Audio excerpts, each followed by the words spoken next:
And for those of you that are curious, Wacom has a booth in the far corner of the convention, and you can go test the products out there.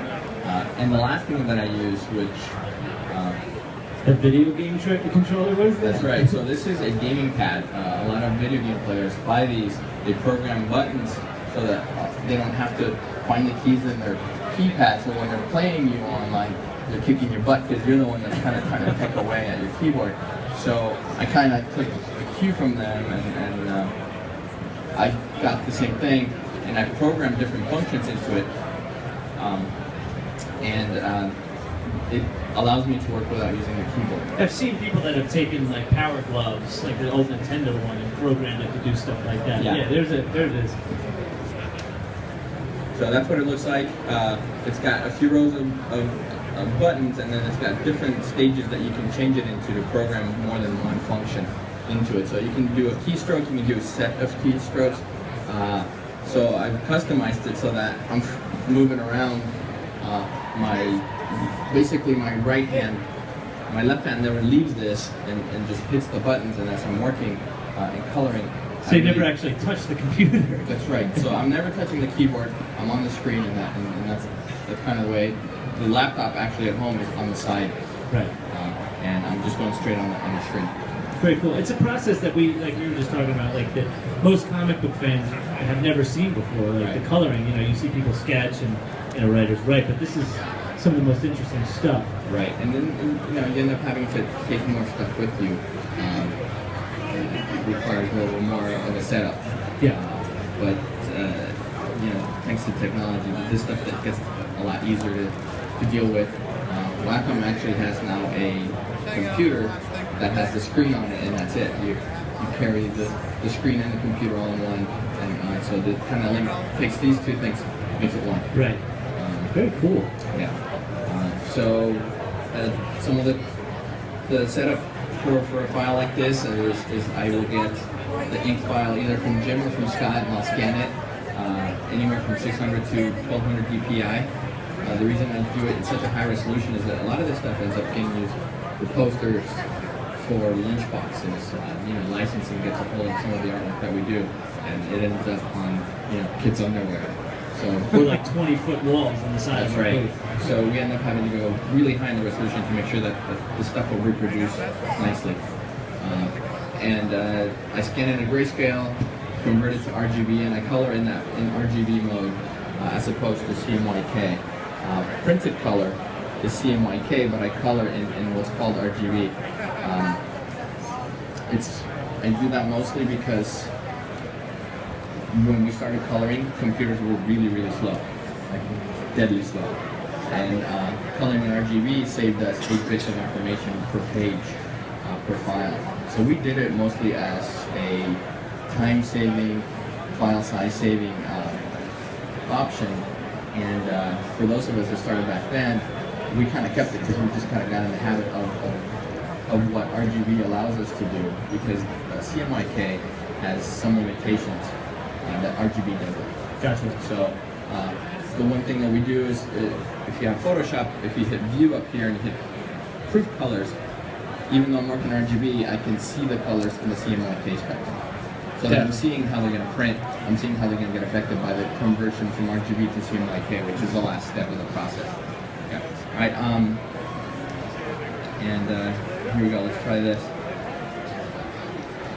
First step is what we call the flatting stage, and it basically is me coming in and pecking away, selecting every little thing that you see on here, and filling it with a color using the bucket tool.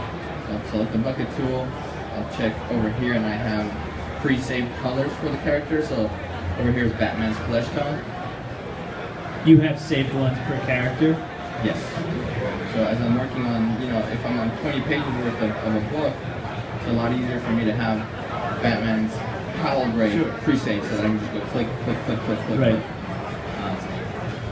And I'll go through the whole thing this way and select everything, so that when I'm done, it looks like this. Woo! And I've gone through and pretty much selected everything out into different colors. The reason I do that is when I'm working on this piece, that allows me to just click once and I've selected everything blue, or everything gray, or everything flesh. And so once I have it at this point, I need to decide what colors I'm going to use for this. That's one of the questions I get a lot is like, do you get to pick the colors? Does someone tell you what colors to use? For the most part, I get to select what colors I'm going to use. I have to observe, obviously, the costume colors, but the script will dictate whether it's night or it's day. Something like this, the lightning will be my main light source, so I have to observe that. And then every now and then, I have to make sure that I'm not repeating a lot of what we're doing.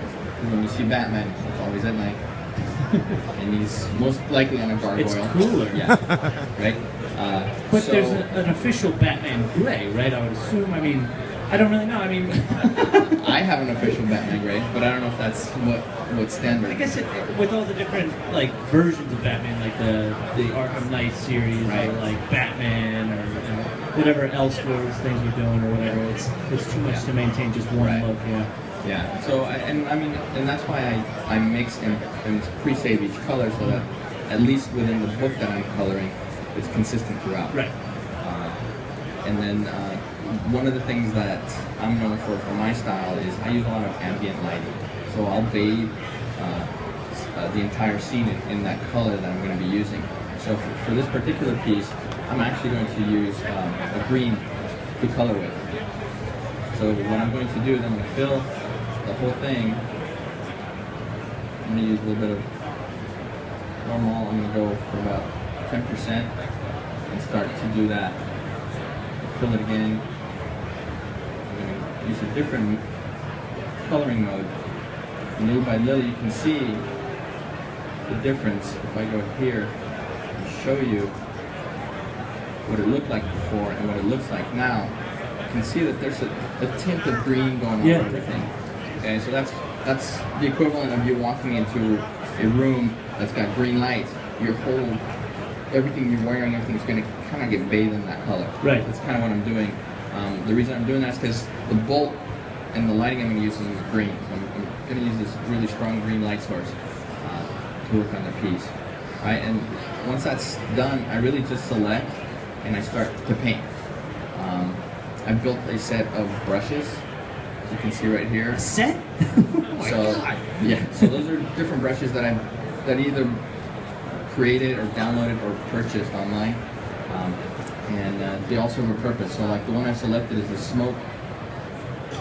It's a smoke brush, and that when I start to paint with it, it has its own texture on there already that looks like smoke. And I'll work my way through the piece to start to bring that color in. How long does it take you to? I mean, how long has it taken you to collect all these different paintbrushes and buy them all? I mean, you've been doing this for years. So about 23 years. And it changes, and there's brushes on there that I used to use regularly that I don't use anymore, and it's just that stylistically I'm changing from book to book, from artist to artist, and as I leave a book, I leave some of those tools behind. I leave them there because I know if ever I need to do, if I need a very hard edge brush for a style like like Terry Dodson style. Yeah. I use a very feathery brush. Okay, if I need that, I know where to go get it. Right. And so it's the things that I have to kind of keep track of. All right. So continuing on, I'm going to add a little bit more smoke. I'm going to use a softer edge brush. And the speed at which you do this, it's all that control. You just click it away. And this, the big, what's taking the brunt of what I'm doing is this little speed pad. Yeah. So $1,000, $50. Right. Okay, so I'm gonna focus on this guy now over here. I'm gonna go over to the knight, and for him, I'm gonna actually work with blue color with him to make him stand out from Batman. And now I'm using a brush that is like a marker tip. Is this all underneath of the inked layer? Is that how Yes. it's not coming So apart? it's a great question. So if I take the inks off, this is what it looks like. Goofy. Yeah. I mean, it still looks pretty cool. So, and I do that because the inks really are what's dictating what I'm doing, and I want to make sure that I don't affect them until the very end. I'll go through that when we get to it. Talk about how do you really affect the rest of the piece, or how do you mess with the inks to make it look stuff make flow, or what we do. What's called color holds. Beautiful work.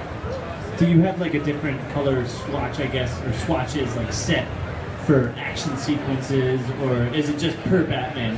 It's all these colors, and per Superman it's all these colors. It's more like suit colors. So I have, if you look here, this row is Batman's colors, and then Superman's base colors, Wonder Woman, The Flash, Green Lantern, Aquaman, and Cyborg. And I have a set of brushes that I switch to that's got Harley's colors. So when I'm on the Harley Quinn book, I have a completely set of colors down here Gotcha. that have Harley, the Joker, and all the supporting cast and Right. are on there. So it's easy for me to go back and forth and really make.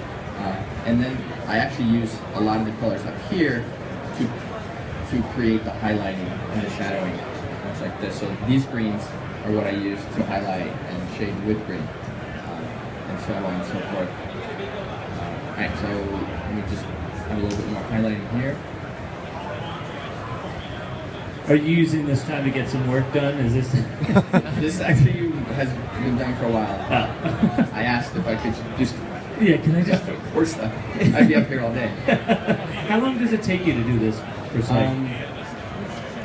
Each page takes me anywhere from an hour to 2-3 hours to do, depending on the artist, depending on the page. So something like this will take me less time because it's one character background and that's it.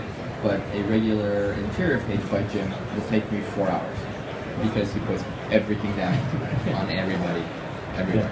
Do you do your own flats, or do you get someone to run them down? Good question. So what I was explaining about the flat color that when I start from, we call that flatting, and it takes anywhere from 30 minutes to an hour and a half to flat a page.